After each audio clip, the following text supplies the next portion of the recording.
Так, добрый вечер, мои дорогие. Здравствуйте, Инстаграм, здравствуйте, Ютуб. Рада вас всех видеть. Добрый вечер. Как я уже говорила, у нас есть расписание, по которому вы можете посмотреть, когда мы выходим, на какие темы. Да, между делом, если получается, мы тоже будем выходить, естественно, на посиделочки, да, вот на такие вещи. Но вот сегодня у нас как раз тематический эфир.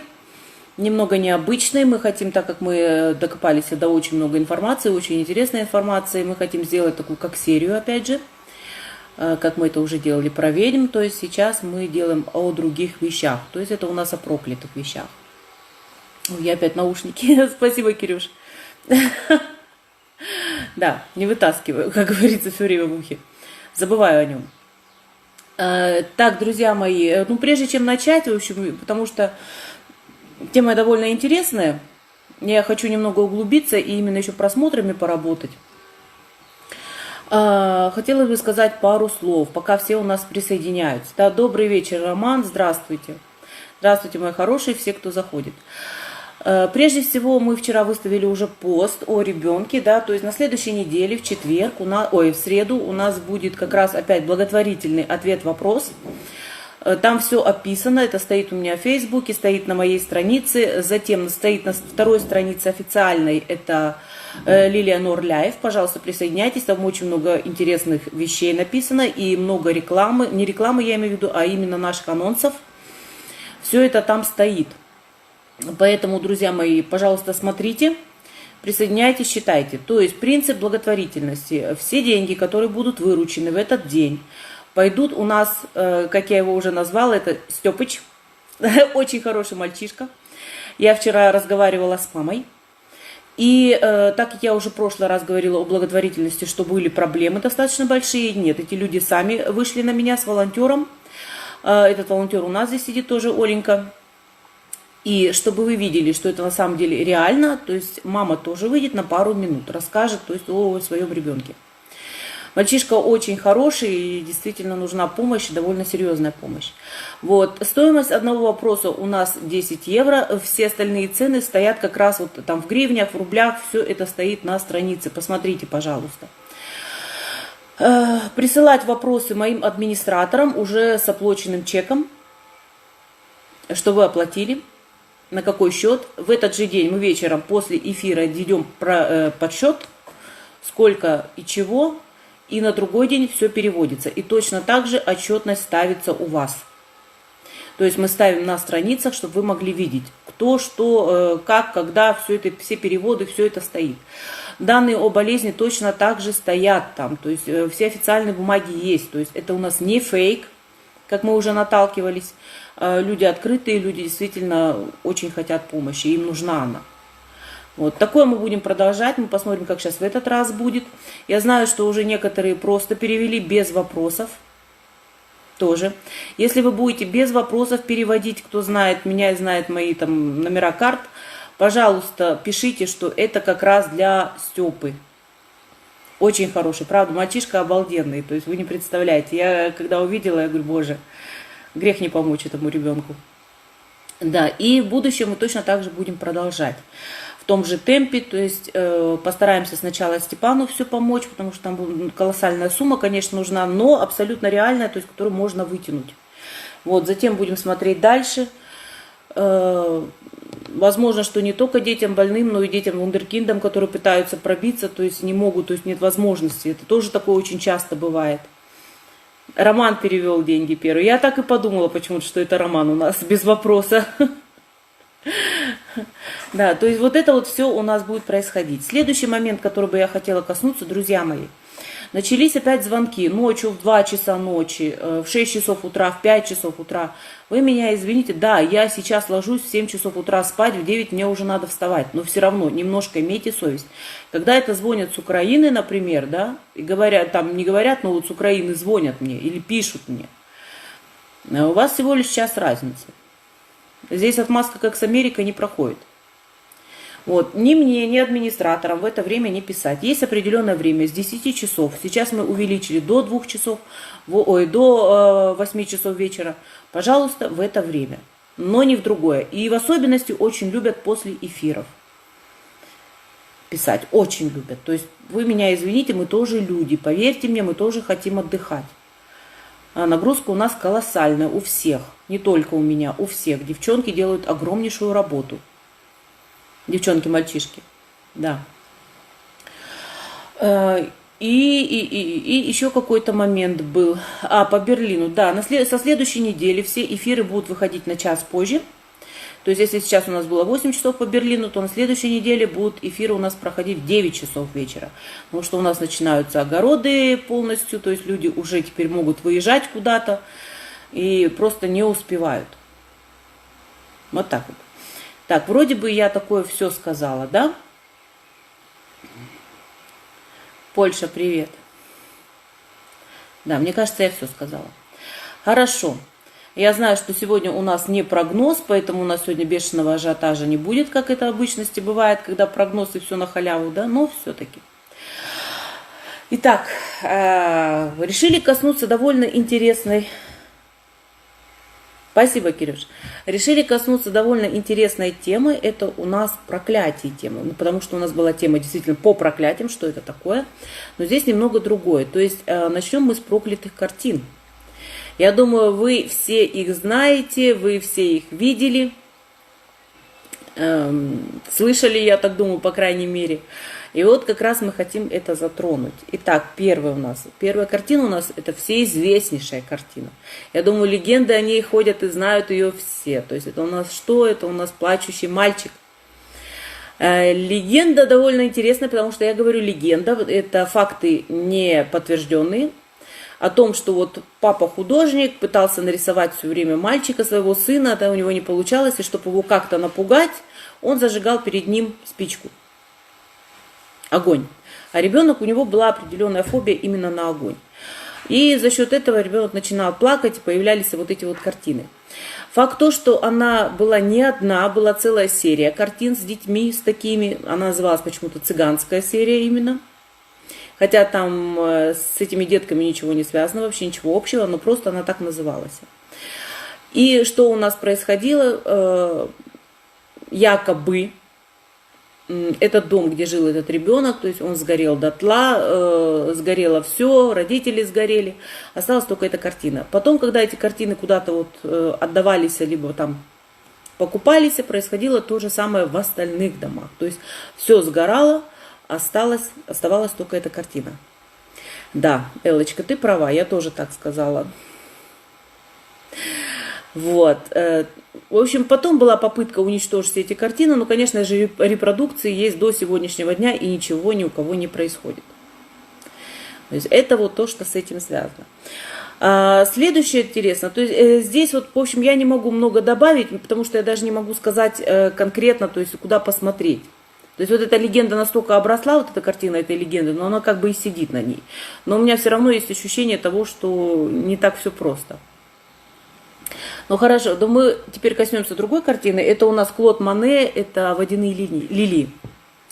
В принципе, если посмотреть, то есть если просто человеку посмотреть на эту картину, когда я ее рассматривала, то есть вот просто своим таким нормальным человеческим взглядом, как говорится, довольно интересная картина такая, но если начинаешь на нее долго смотреть, появляется волнение.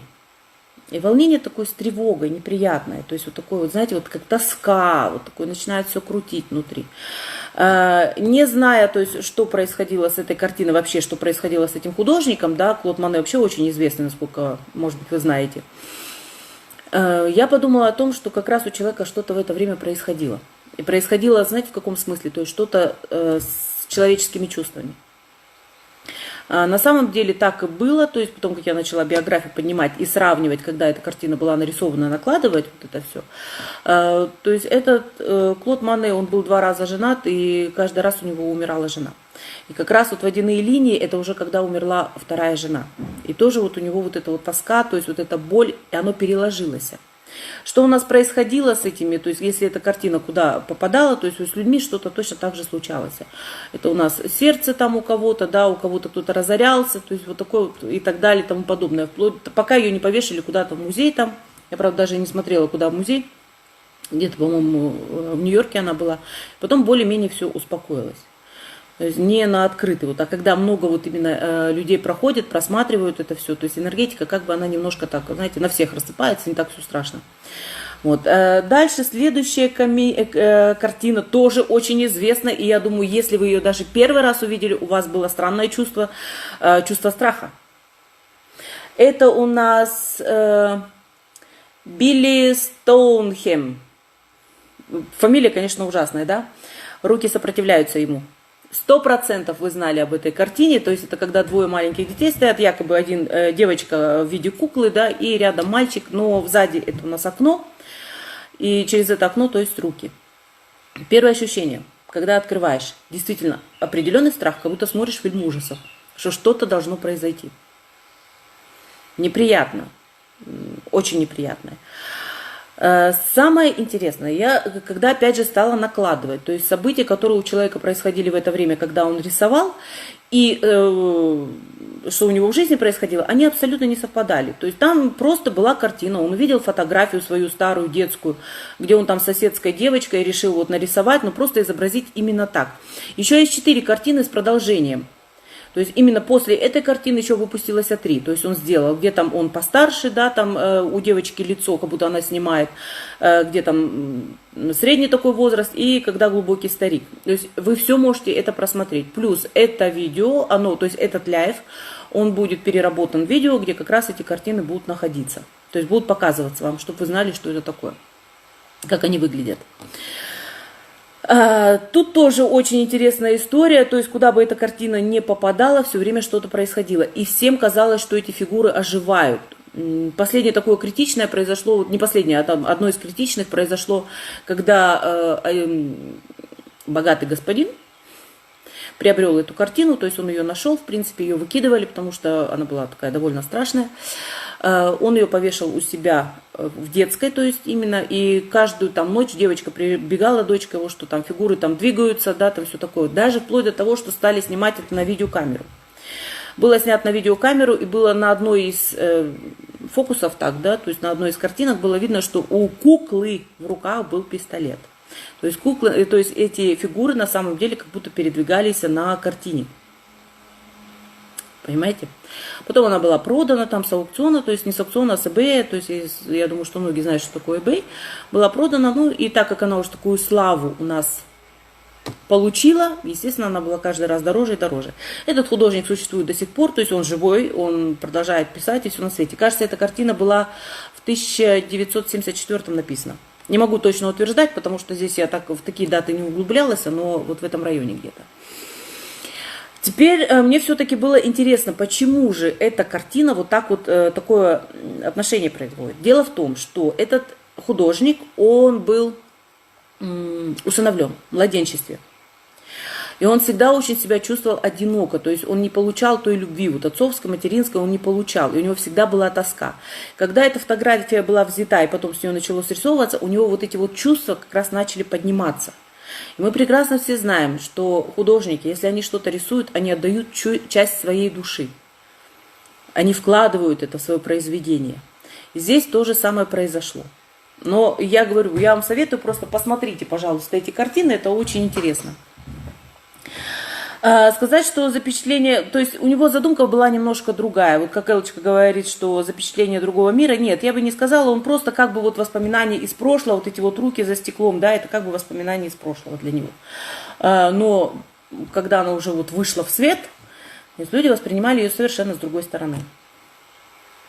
Интересная картинка. Следующее это у нас, то есть и, кстати, да, любая, где бы она ни находилась, эта картина, то есть она точно так же приносила какие-то несчастья. То есть то человек болел, там умирал, то у нас он разорялся, то есть очень богатые люди разорялись и так далее и тому подобное. Следующая картина это у нас Питер Брейчель, старший. Я извиняюсь, если я, конечно, неправильно произношу фамилии, потому что, сами понимаете, да, у меня с ударениями уже проблема. Это у нас поклонение волхвов. Очень старая, очень действительно старая картина. И на ней как раз взяли в натурщицу двоюродную сестру художника. То есть художник взял двоюродную сестру. И факт то, что она была бесплодная. А здесь, то есть на картине как раз она изображена вот в виде матери. Вот так вот. Что происходило тут? Тут такие вещи были, как куда бы ни попадала эта картина, то есть оставались все бесплодные. Женщины не рожали детей. Пока она не попала в одну семью, у которой были там уже 4 детей, 3 или 4 детей, в общем, там все, она так и осталась, все хорошо, потом передавалось дальше. Никаких проблем не было. Как бы вот на этом вот так называемое проклятие закрылось. При просмотре, то есть я стала сначала обращать внимание на художника, да, то есть какие у него чувства там были, вот когда он писал эту картину, что с ним происходило. Ничего не происходило, для него это была обыкновенная работа, а вот девушка, действительно вот эта бесплодная девушка, которая была изображена, вот у нее здесь она сыграла роль, то есть она отдала эту энергетику именно, и вот эту вот боль свою, что она не может стать матерью. И она точно так же вложилась у нас на картину. Вот так вот. Так, я просто название записала себе, да? Потому что забываю. 5-я картина. Это у нас Диего Веласкес. «Венера с зеркалом». Тоже картина писалась несколько лет. Первая моя эмоция была не очень приятная, потому что Венера всегда изображается, это что-то красивое, яркое, все-таки богиня. То есть это богатство и все такое. Вот здесь картина была серая. То есть не то, что она вот по цветам была серая, да, а вот она вот эту вот серость отдавала. То есть очень неприятное вот такое вот состояние. Вот то, что там отражение в зеркале, если смотреть, то есть там Венера держит зеркало. Отражение в зеркале, оно как будто будет чужое, то есть оно как будто не принадлежит этой девушке. Точно так же при просмотре, факт то, что спустя какое-то время, то есть эта девушка умерла, и умерла от очень серьезной болезни. Вот тут как раз я признаю, что я не докопалась, почему это произошло. Потому что я не видела ничего плохого со стороны именно вот девушки, то есть какие-то ее эмоции или что-то, либо же со стороны художника. Факт то, что художник был очень любвеобильный, и это была его тоже очередная там натурщица-любовница, то есть ничего такого не было. С чем это связано, я не могу сказать. Я надеюсь, что я еще пороюсь в этом во всем, то есть я все-таки смогу туда сделать такой скачок хороший и дать вам ответ на этот вопрос. Я сказала, у нас будет серия такая, то есть вот именно проклятые картины, проклятые вещи, то есть вот это вот все будет как раз находиться. Точно так же картина у нас приносила несчастье своим хозяевам. Вплоть до того, что там, даже когда ее поместили в музей, она упала, то есть человек, который вот уронил ее, он тоже погиб. Погиб очень так трагически. Происходило это до тех пор, пока одна из посетительниц не изрезала полотно. Его уже потом восстановили, но ничего больше не происходило. То есть все как успокоилось. Ну так. Ну и последнюю на сегодня картину, которую я хотела затронуть, это всеизвестная. Она везде, наверное, висела, эта картина, репродукция ее везде висела, во всех домах, насколько я помню. Вот по Казахстану еще по детству. Это неизвестная. От Ивана Крамского. Я думаю, вы все ее прекрасно знаете. Не могли никак понять, кто же все-таки изображен. Поэтому и называлась так.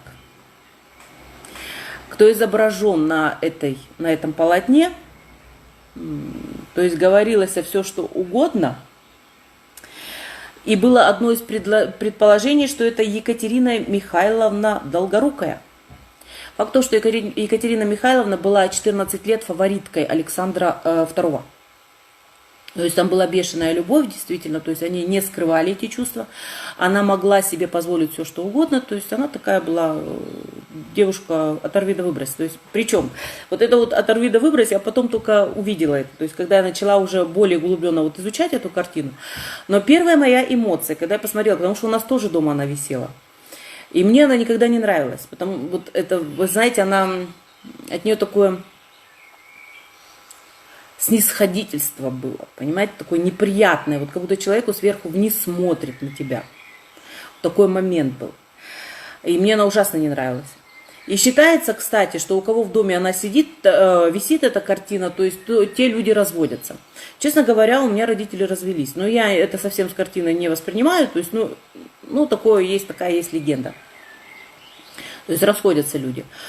То есть предполагалось, что это все-таки Долгорукая, Потому что сама поза, в которой она, то есть так, в то время нельзя было женщине там ездить одна в карете в открытой, то есть должен был сопровождающий быть. Здесь она была одна. То есть плюс, как она выглядела, все это как раз с этим было связано, что все-таки накладывали на то, что это долгорукая. Факт то, что когда у Александра II умерла супруга, он все-таки взял себе в жены вот именно ее, Екатерину эту.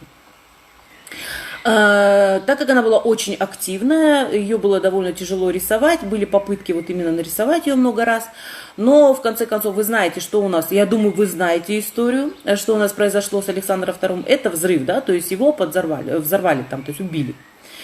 В это время она собралась и просто уехала потом за границу, все бросив. Тем более там уже на престол зашел другой человек.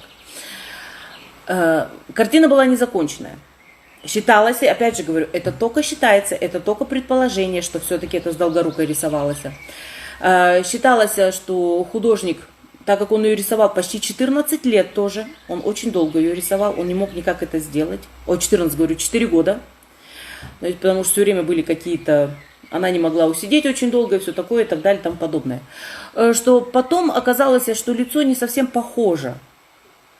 Долгорукая имела такой острый нос, да, она была тоненькая достаточно на лицо, а здесь более такое пухленькое лицо, и потом сказали, что возможно, что с натурщицей с какой-то просто-напросто. То есть это так и осталось как легендой.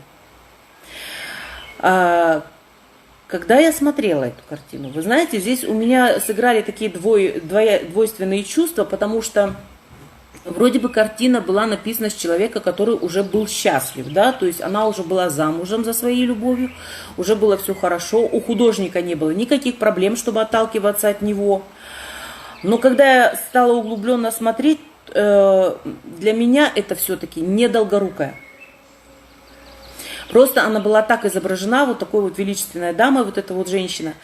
Это человек глубоко несчастный, который не может соединиться со своей судьбой, который имеет все, но не может соединиться. Поэтому кто это на самом деле, я не могу тоже сказать. То есть фамилии мне не даются. Вот, то есть, поэтому я вам просто говорю, так как это видео будет у нас сделано по-другому, вот именно этот лайв, будут изображены точно так же, как когда я говорю эти картины. Посмотрите, пожалуйста, что вы интересного увидите, что вы почувствуете. Может, вы что-то внесете интересное. То есть для меня всегда вот эти вот загадки, это что-то необычное, когда можно поковыряться в прошлом, притом в прошлом не твоих людей, да не тех людей, которые к тебе приходят, а вот великих, известных людей. И тем более, когда у нас это связано с какими-то вещами. Это очень интересно. Вот я вам просто предлагаю такое. Пишите свои комментарии, пишите под видео комментарии, что вы там увидите. И еще хочу сказать, любая картина, которая нарисована, я уже это сказала, вообще-то в принципе, что туда вкладывается душа, вкладываются эмоции. Следующие картины, которые мы потом именно в следующем эфире затронем, они точно такие же интересные. Плюс это люди, которые имели определенные отклонения. То есть кто-то шизофрению, кто-то там еще какие-то вещи. То есть вот с этим связаны. То есть мы так сделали такими, будем делать такими интересными вещами. Надеюсь, что у нас будет получаться раз в неделю выходить по таким вещам. Если вы еще что-то знаете, каких-то вот, я хотела еще коснуться в будущем, это у нас камни. Вы знаете, что есть камни проклятые, очень серьезные такие, драгоценные притом камни. Если у вас, о Моне Лизе я поговорю, я не хочу сейчас это говорить, Мона Лиза будет у нас в следующем эфире. Кстати, я очень долго изучала именно биографию Леонардо да Винчи, удивительнейший человек, удивительнейший. И там очень много спрятанного. Там не только именно связанная картина. Поверьте мне, Дим Димыч, все это будет. Вот вы сейчас все секреты мои вытащите. Там очень интересная, кроме Моны Лизы, там есть еще одна у него интереснейшая картина, с которой очень много связано. И очень хороших легенд. Вот. Это вот то, что касается. Поэтому я хотела бы выходить, чтобы вам, если такое интересно, выходили со мной вместе в эфир, то есть рассматривали, рассказывали, что вы знаете, что вы интересного видите в этих картинах, в этих вещах. Или для вас это просто нарисованное, и ничего оно не несет за собой. Но все-таки поковыряйтесь немножко, посмотрите глубже. Не на картинку, а глубже. Еще я бы хотела сейчас такого момента коснуться. Это когда я была в Неаполе, мы заходили в удивительный музей. Очень старые картины. Вы не представляете, насколько старые. Я вам сейчас дам совет. Когда вы рассматриваете какую-то старинную картину, вот знаете, которые вот фоны, да, там барокко, скажем так, да, вот эти фон черный, сфотографируйте на свой фотоаппарат. Вот именно фон, не саму картину, а фон. И увеличьте. На каждой картине вы найдете что-то необыкновенное.